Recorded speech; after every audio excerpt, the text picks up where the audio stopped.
Duke Energy, Manny Miranda, Executive VP for Power Delivery for Florida Power and Light, Julius Hackett, the CEO of TriCounty Electric Cooperative, Amy Zubali, Executive Director of Florida Municipal Electric Association, as well as our Senator Corey Simon.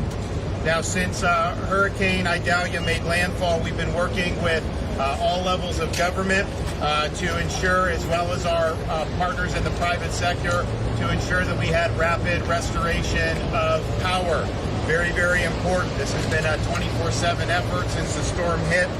We had, prior to the storm, close to 30,000 linemen, tree trimmers, and tradesmen that came and were here staged in Florida for the restoration efforts once the storm hit. So that's a pretty incredible amount of manpower that was ready to go. They've had to do a lot over these last many days: repair the grid, rebuild substations, restore transmission lines, putting up new poles, putting in new lines. And so having the assets pre-positioned has made a big difference. The rapid restoration has been something that I know a lot of Floridians have appreciated. So here we are 5 days after the storm hit, and there have already been 545,000 accounts restored. That represents more than 96% of all the accounts that were affected since the storm hit, and that's pretty impressive. And the remaining accounts are being worked on as we speak. So currently, in the state of Florida, there's less than 23,000 accounts that do not have power at this point. And so the co-ops here locally are working with Duke, the municipals, Florida Power and Light, TECO, and every utility provider in the state pretty much to get those homes up and running as soon as possible. Some areas may take a little longer just depending on what the damage to the underlying infrastructure was. There's some areas that you'd think would have been really bad that actually handled it okay. I think we were down in Keaton Beach on Saturday. That was where the eye of the storm went, and they did have damage, but they didn't have the same storm surge that we saw in some of the other areas. And we looked at the lines, and I think I actually heard they got power back today, or some parts of it got it back. So that's really exciting to hear. So that is ongoing, and they want to get basically all this done as soon as possible. But this, to be where we are now, this has probably been the fastest restoration, even faster than we did during Hurricane Ian. So that's something that's really meaningful, and I know Floridians are appreciative when they see those power trucks coming into the state on the eve of a storm, and when they see the linemen out there working. I mean, it's not easy work. It's tough work. It's hazardous work. And that added, when hurricanes pass, it's usually very hot, sunny, and muggy, and that's what they've had to work on in this late August, early September weather. So I think my hat's off to all the folks from Duke, FPL, local co-ops, municipalities. Thanks for working together to help restore power to these communities so quickly. And I know all Floridians appreciate that as well. So thank you. Schools. So on Tuesday, there'll only be 5 school districts that will not be open. Those 5 are Hamilton, Taylor, Madison, Lafayette, and Suwannee. And you understand, those are probably the hardest hit counties overall. Every other district will be open and has been open by and large. Every school district, including those 5 counties, will be open on Thursday. So that's pretty significant when you have an almost Category 4 storm hit, especially hit a part of the state that hasn't necessarily had these storms hit on this path very much in our lifetimes. I think you got to go back to the 30s before you found one. And then this particular path, the way it went, last saw a track like this in like 1896. So that makes it more challenging when it's not something to do. Ian was a massive storm, but the areas in Southwest Florida that rebuilt after Charlie, they handled it a lot better because all this stuff was built differently. So this is a big challenge, and the fact that they're going to be open basically a week after the storm hit, that's pretty impressive. So I want to thank everybody who's been working hard to get our kids back in school, and I know the parents are appreciating that as well. And we have all universities open tomorrow. Be a lot of smiling faces in Tallahassee given the LSU game last night. We appreciate seeing seeing that, and I know a lot of the students there will be happy as well. So we have seen a lot of mobilization from state agencies, and I just wanted to highlight some of the great work that's done. Our Florida Department of Transportation cleared all state bridges less than 12 hours after the storm made landfall, including the bridge to Cedar Key. They completed cut and toss operations on state roads, totaling almost 25,000 miles worth of cut and toss, and that was within a day after the storm made landfall. So we understand that there's issues with debris. So those are on the state roads. That's their job, to look after the state roads. But we understand a lot of these counties are fiscally constrained, and there's debris on local roads and debris on some of the county roads. So FDOT is helping these fiscally constrained counties that have requested assistance with clearing the pathway and cut and toss operations. And so I'm glad to be able to deploy them to help our local counties, our fiscally constrained counties. So if you do need assistance and you're in one of those counties, you can talk to Florida Department of Transportation because they're here to help. Florida Department of Commerce has established 3 business resource centers within 48 hours in conjunction with other agencies in the hardest hit areas here in Perry, in Madison, and in Jasper. These resource centers are available to help businesses and employees applying for emergency bridge loans, disaster unemployment, business licensing, insurance, and more. Florida Department of Law Enforcement and Highway Patrol have been working to escort resources into impacted communities and augment security efforts of local law enforcement agencies. Florida National Guard help with search and rescue operations for people and pets. We've also had points of distribution open within 48 hours, which is the fastest. I think that's even faster than we did during Hurricane Ian. And since then, they've distributed more than 500,000 meals, almost 400,000 bottles of water, and over 14,000 tarps for homeowners. So I want to thank everybody involved with our points of distribution. And that's Guard, that's local, that's a mix, and everyone's done a really great job. Now, our Florida State Guard deployed for the first time in 75 years. So this is not the National Guard. We have our own State Guard, doesn't answer to Washington. We reactivated after 75 years, and so they have help response efforts. They've operated point of distribution in Live Oak. They've helped unload and distribute donated supplies, as well as delivering meals to impacted Floridians. So thanks to our Florida State Guard for their inaugural deployment of the 21st century. God bless you guys. We also have had private sector partners help. Chick-fil-A has donated hundreds of sandwiches to people in need.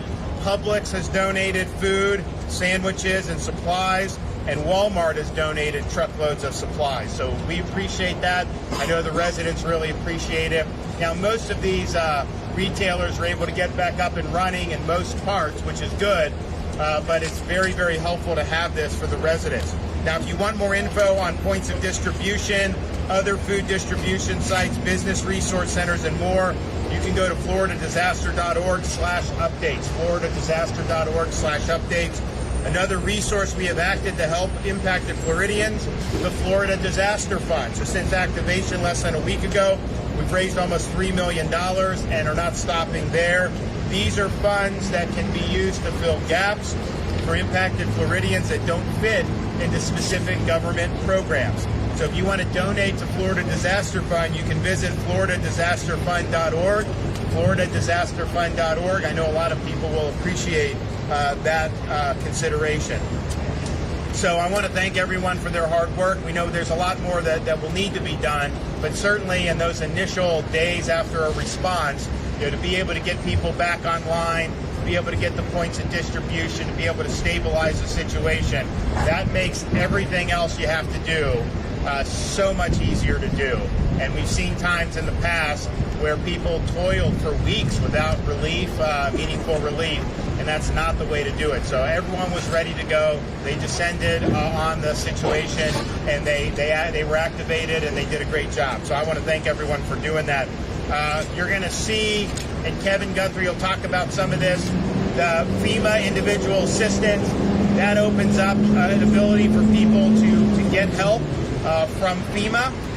There will be disaster recovery centers set up in all the affected counties Kevin's going to announce the first ones, but those first ones will be active prior to any storm we've ever done. This will be the quickest we've ever done DRC. So I thank them for what they're doing, and he'll fill you in on what they're going to do with that. All right, so we're going to hear from a few people. We'll start with Kevin Guthrie, then we'll hear from some of our folks involving the utility. Kevin.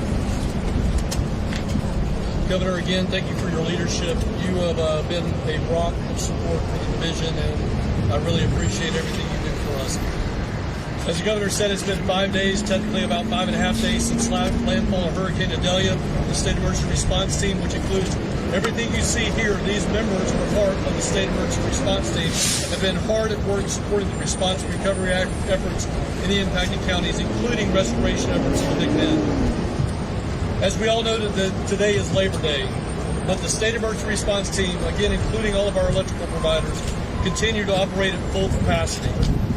I am pleased to announce, as the governor has said, that power has been restored to over 500,000 accounts, and all counties have at least half of their power restored as of today.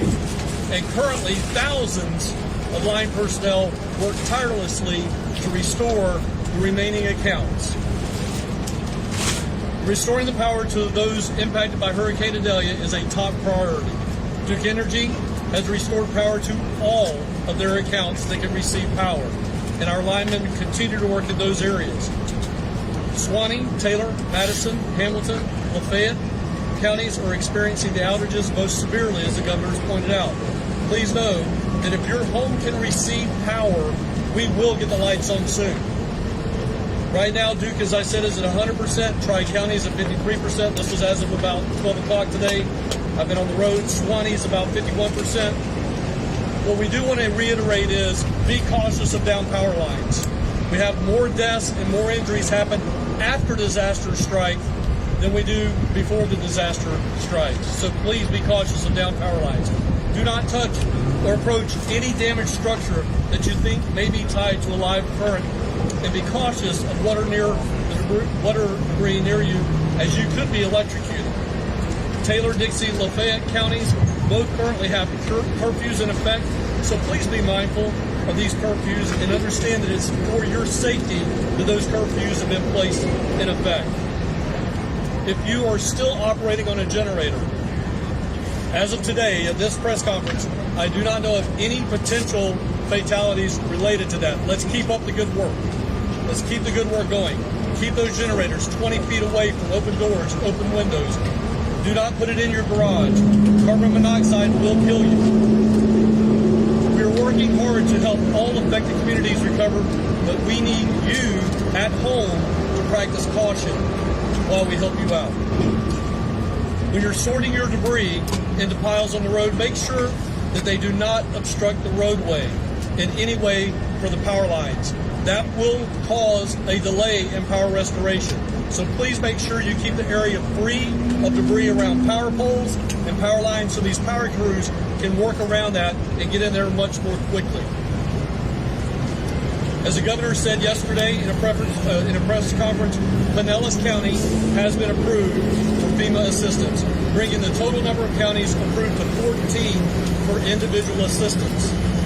FEMA is providing two programs, and I want to make sure our viewers listen to this. FEMA is providing a clean and sanitize assistance to Hurricane Idalia victims. That's $300. $300 that you can get to clean and sanitize your home. You need to register at the FEMA website to do so. In addition to that, those that have immediate or critical needs for assistance, FEMA is also providing a one-time payment of $700 per household for those displaced from their primary dwelling.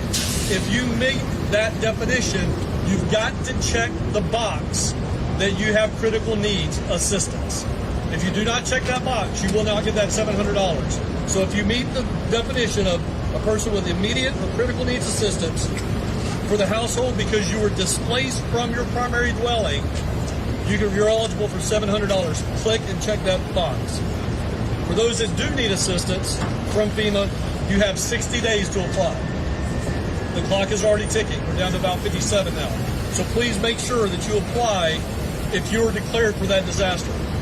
I'm proud to also announce that in partnership, as the governor mentioned, with FEMA, We will be opening our first disaster recovery center tomorrow in Dixie County. We had a soft opening there today to get people used to dealing with the public, but we will open that. That is 2 days faster than we have done it in any other disaster before. So I'm very, very happy to and proud of our team back at the State Emergency Response Center in Tallahassee for getting that done. We, as I said, we broke that record. Although I think our team and I think our partners like Melissa, Manny, Justin, Amy, CFO, I can't leave him out. He's been here with me since the beginning as well. Manny, thank you again. Senator Corey Simon.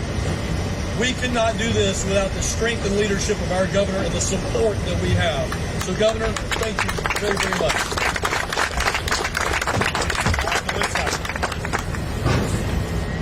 Good afternoon, everyone. I certainly hope that you recognize that what is happening behind us and the restoration that we have gone through does not happen without partnerships and leadership. And it starts with Governor DeSantis.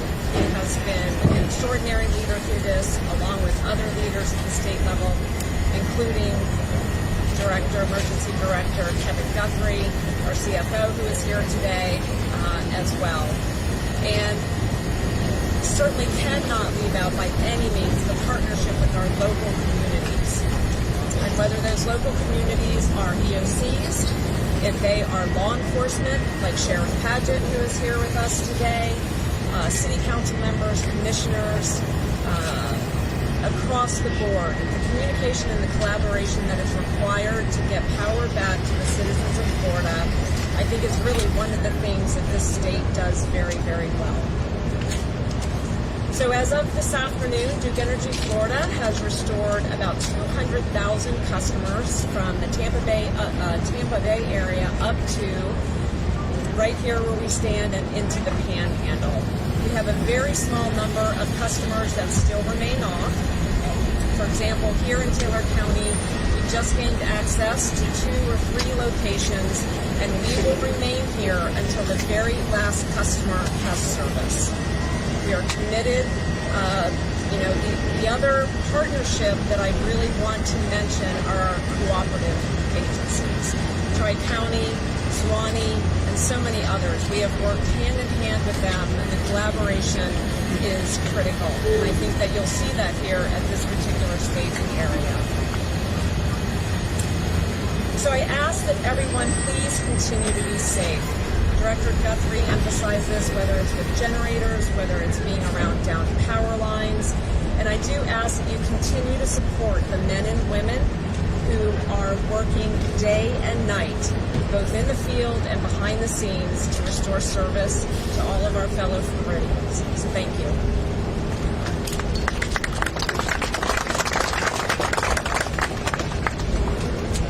Good evening, everyone. First of all, I too would like to thank Governor DeSantis for his leadership and coordination of all the utilities. Also, I would like to thank Kevin for all the support for many, many years. It's an honor to join all of you today. Less than 1 week ago, Hurricane Idalia showed us once again the fury of Mother Nature. And while every hurricane is different, each is humbling and reminds us that no matter what we do, we can never let our guard down. At FPL, we prepare year-round for these hurricanes. We quickly responded to our customers, and I would like to thank the FPL team for restoring so quickly, especially in such challenging conditions. But we could not have done it alone, and I want to thank all the utilities and communities, the co-ops, and Team Home Duke for all the support that they provide as well. And a key component of this, I'm especially grateful for my 41-year career, is the support we receive from all the utilities, regardless of what state you're in or what part of the country you're in. Our restoration workforce for Idalia included mutual assistance not only from Florida, but from 16 states across the country. And this type of support is really the hallmark of the electric industry. And it's really a critical aspect of our emergency preparedness. It really is selfless, it's heroic, and I think if you ask everyone here today, most of all, it puts our customers first to be able to get them restored as quickly and safely as possible. In the aftermath of the natural disaster, we know how important it is for all of us to come together and to help our neighbors in time of greatest need. In this storm, we were able to restore pretty quickly, so we were able to release our resources to help our fellow utilities. And no matter what happens when this weather threatens, I think one thing I'm very proud of is we all become part of one team, Team Florida. And And at FPL, we know this firsthand through countless storms, including Hurricane Ian last year. And just as we rely on support during our time of need, we are always willing to lend a helping hand to help our fellow Floridians. After all, hurricanes pay no attention to utility territory lines or county lines. They slice through our communities, and it's really up to all of us to come together to be able to return a sense of normalcy to all our customers. And as we enter the peak of hurricane season, we urge all Floridians to have a plan. Just a reminder, it only takes one storm to really create a lot of damage into our communities. And for that, I want to thank all of you for your partnerships and collaboration. And most of all, no hurricane would be really successful if we didn't stay safe. So please stay safe. Thank you.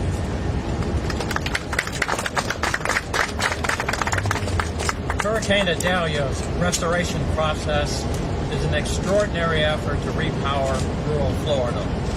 It is one of the most significant logistical mobilizations our communities have ever seen. We're fortunate to work so closely with Governors DeSantis, Director Kevin Guthrie, and their teams to quickly secure the additional resources needed to help restore our communities. We're also very thankful to our local county officials, the out-of-state local restoration crews, our utility partners such as Duke Energy, our dedicated employees, and the community we serve. It truly takes a village. We currently have over 1,200 additional restoration personnel working to re-energize this area. TriCounty Electric's focus is the people we serve. That is why we're concentrating on restoring power to critical infrastructure, residences, and local businesses as quickly as possible. We have an estimated time of restoration tomorrow night for 90% of our service territory and 95% on Wednesday night. For the hardest hit areas south for Wednesday night, and then for the hardest hit areas, which in the areas of southwestern Taylor County and the southwestern side of Madison County, more time is going to be needed to completely finish these areas. These areas have a separate estimated time of restoration of 90% and 95% on Thursday through the end of Friday. These estimated times of restorations are based on locations that are not able to accept power safely. We will continue to power forward until all service is restored to our three-county area. Thank you.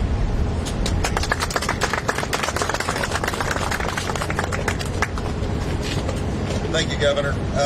Friends, I've covered every square inch of this disaster. Nowhere have I been that I have not seen Governor DeSantis' personal fingerprints on the recovery effort. He has empowered his team to save people's lives, to keep people safe, to get people back to normal as soon as possible, and your leadership's been exceptional, sir. We appreciate everything you've done. Kevin has been killing it. He even tried to raise some money at the football game last night. Corey, congratulations on your win. It's a big win for the Seminoles, but now let's be a little serious here a second. Now we're about to have a approach where we're going to help you with your insurance crisis that you're going to be dealing with. Some of you will have claims. Some of you will not. Those of you that have claims are become targeted. I just want to make sure you understand you don't need to sign anything. Anybody that approaches you at your doorstep asking you to sign anything, you need to err on the side of caution and tell them no.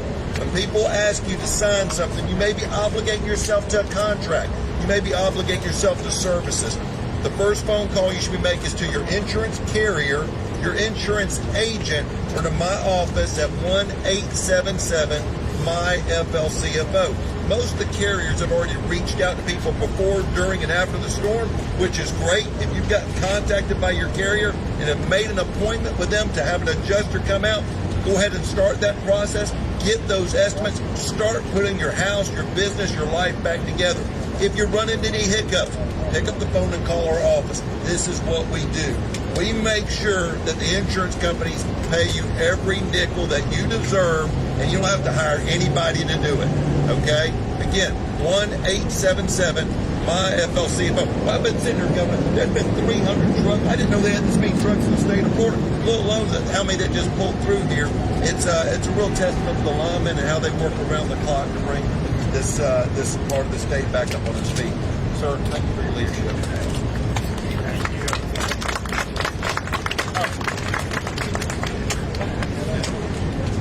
Well, thanks everybody for the great work.